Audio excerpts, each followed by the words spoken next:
Hello everyone, and welcome back to some more Cinderella Phenomenon. So I just ate lunch, and I'm not sure how this is going to impact the way that I record this. So we're going to just pick up where we left off. So Varg takes us to one of the prison cells and locks us up. This time, be a good girl and don't try to escape. I scowl at him. He only smirks in response. Feisty as always. He flashes me a lopsided smile before taking his leave.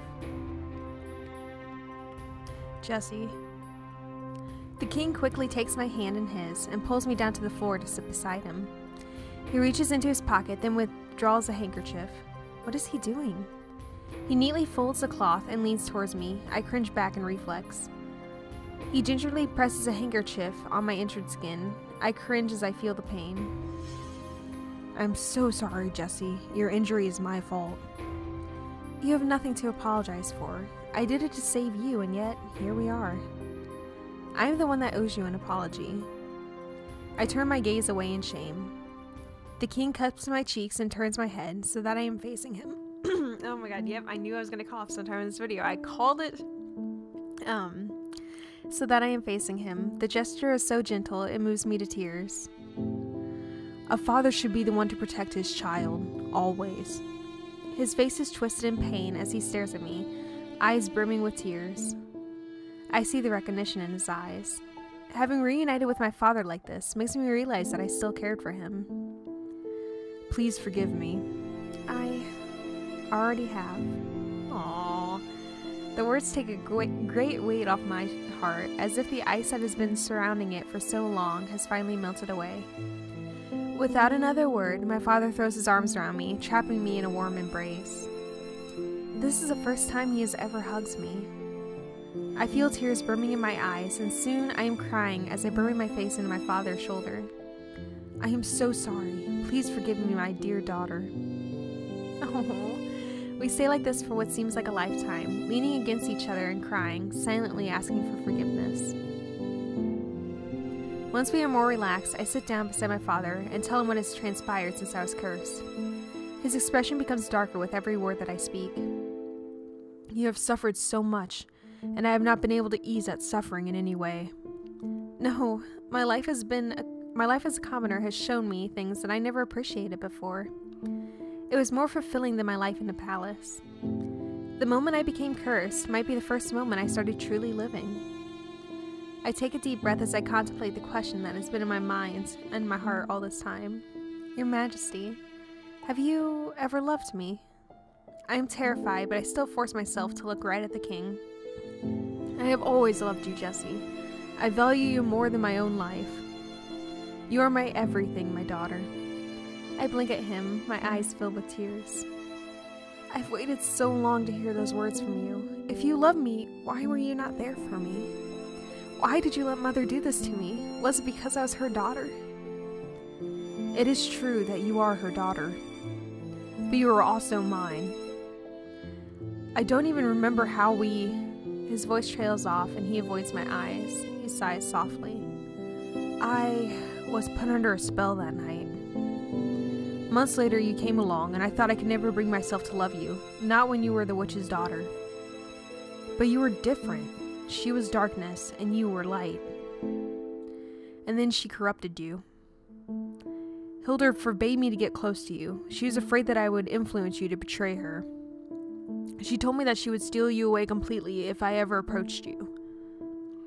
I couldn't bear the thought of losing my own daughter, so I did as she demanded.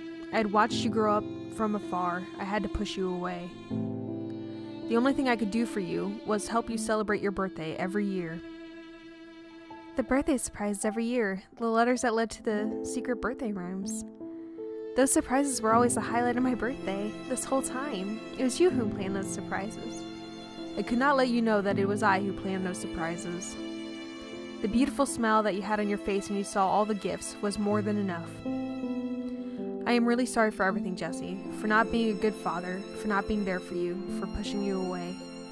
After your mother died, he paused and then shakes his head. After I thought she died, I thought I might make it up to you, but I failed miserably as your father. You were already so far away from me.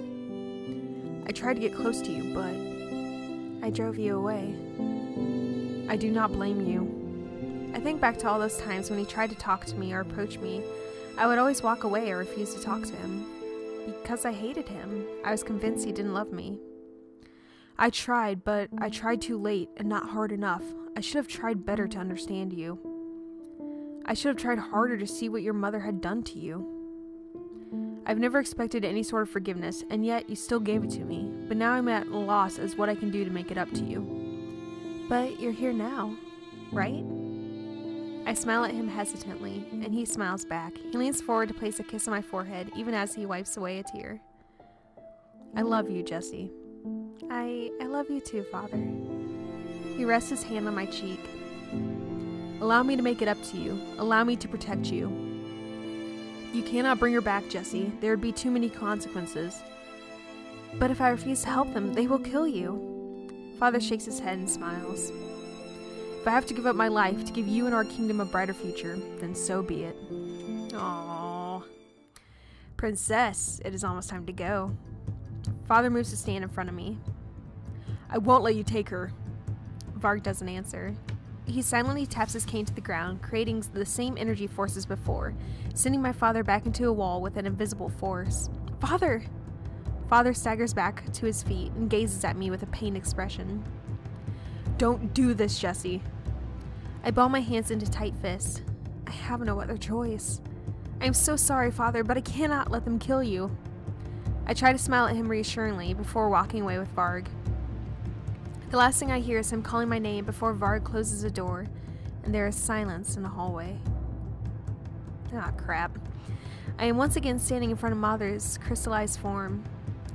It is time, Princess. Now place your hands over the crystal. I stare at my mother's crystallized form in silence, but fear takes a hold of my body. Time is of the essence, Princess. I do as commanded and set my hands on the surface of the crystal.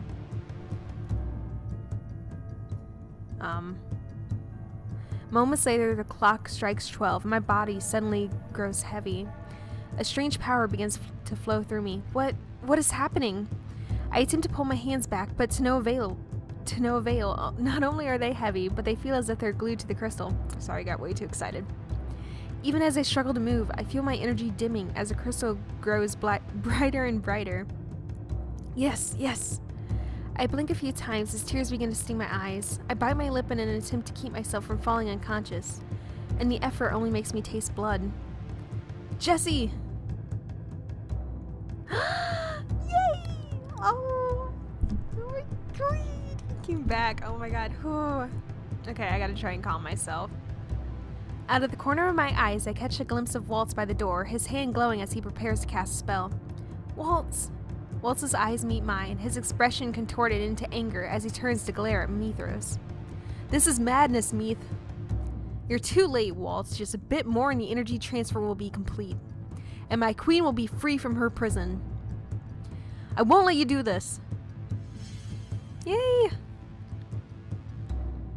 Waltz releases his spell at Mithros, who quickly conjures a shield to protect himself. I feel so weak. I feel my knees giving out. The next thing I know, Waltz is standing beside me with a dagger. He drives the edge of the dagger into the tenebraeum surface, cracking it slightly. And then I am free. Waltz catches me in his arms just before my body hits the floor. Stay with me, Jesse. My body relaxes when I feel his arms around me. I squint up at his face, but his features are blurry. I have to blink away a few times to clear my vision.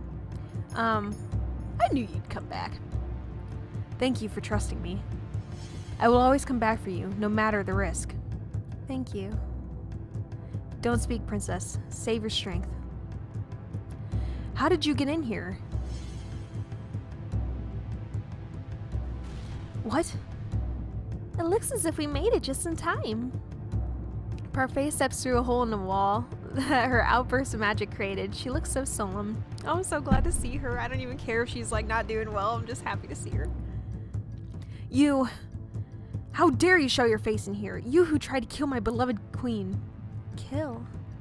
Mithros raises his hands to cast a spell, but Parfait quickly freezes him in place with a flick of her wrist. I am surprised, but then I realize that Parfait is a Lucius bearer. Even with her weakened state, it seems that she is a force to be reckoned with. She turns to face me with a weak smile on her face. As the bearer of the Crystallarium Lucius, it is my duty to stop Hilda. Such was my goal, even back then. Even when the two of us were dear friends. While Parfait is speaking, Varg slowly moves forward with his cane. He seems just about ready to bring it down to the ground when Parfait turns in place and casts a spell. The magic hits the cane head-on, shattering it on impact. Yes! Way to go, Parfait! Varg, however, seems surprisingly calm. It's a good thing that wasn't the only weapon I had, huh?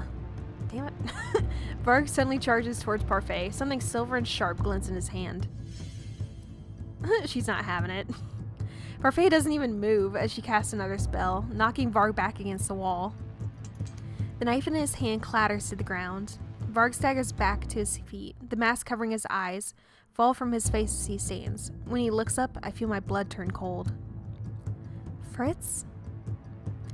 Varg wags his finger at me, his smile crooked. Maybe I look like him a little, but you can't seriously think we're the same person, can you? I clutch Walsh's shirt between my fingers as I stare. Everything begins to feel hazy once again. What is going on? Jesse. Jesse! I hear my father before I see him. When I turn, he is limping towards us with a pained expression on his face. I can only assume that he somehow made it out of his cell, or that someone helped him out. Walsh's arm is still there to support me as I walk towards my father. Father reaches out to touch both my cheeks. His warmth makes me flinch. You are cold. I'll be fine. Father clenches his fist and turns towards Mithros. It's over now, Mithros. Not quite. A bright light suddenly surrounds the tenebrium, and the whole room is engulfed in white. I should have killed you a long time ago, dear Gennario.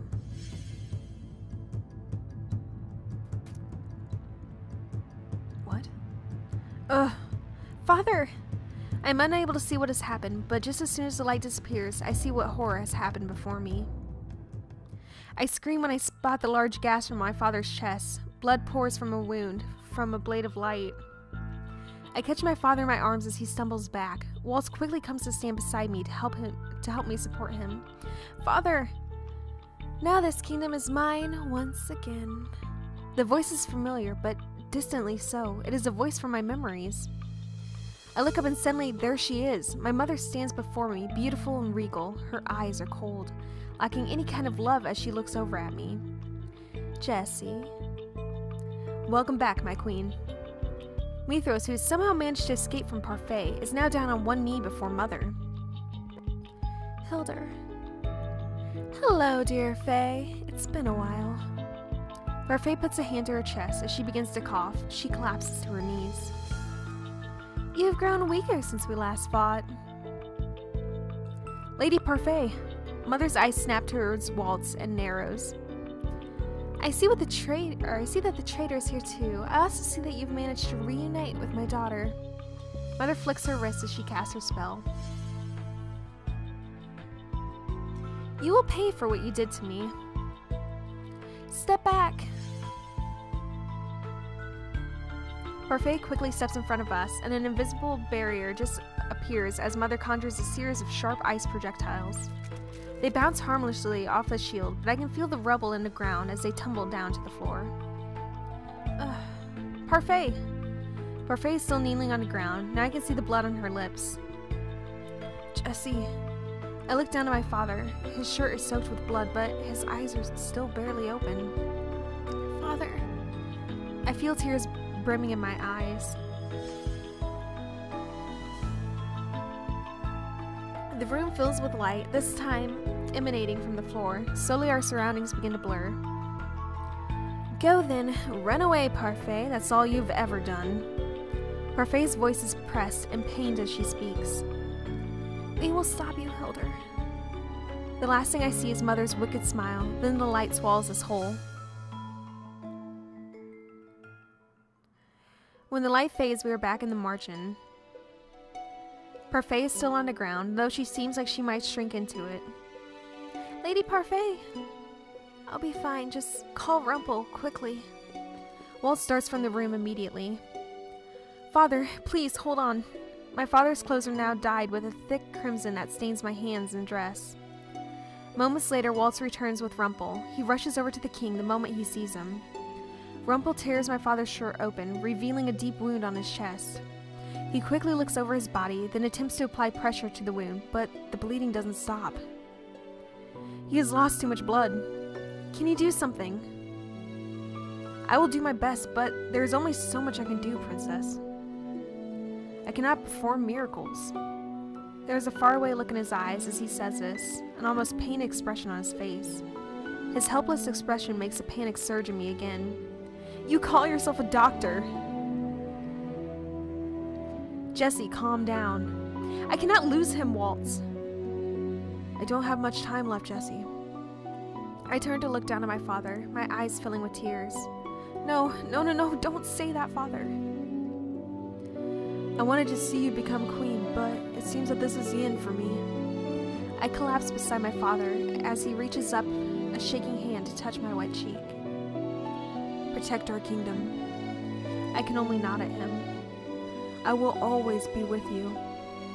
I love you, Jesse, and I am proud that you are my daughter. Father smiles at me, and it is so genuine and warm that it brings fresh tears to my eyes. His eyes slowly close, but the smile never leaves his lips. Father. I shake him, but he does not react. No!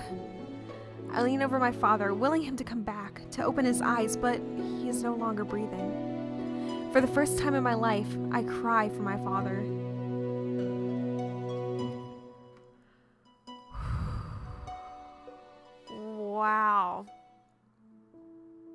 Wow. Oh, I can't.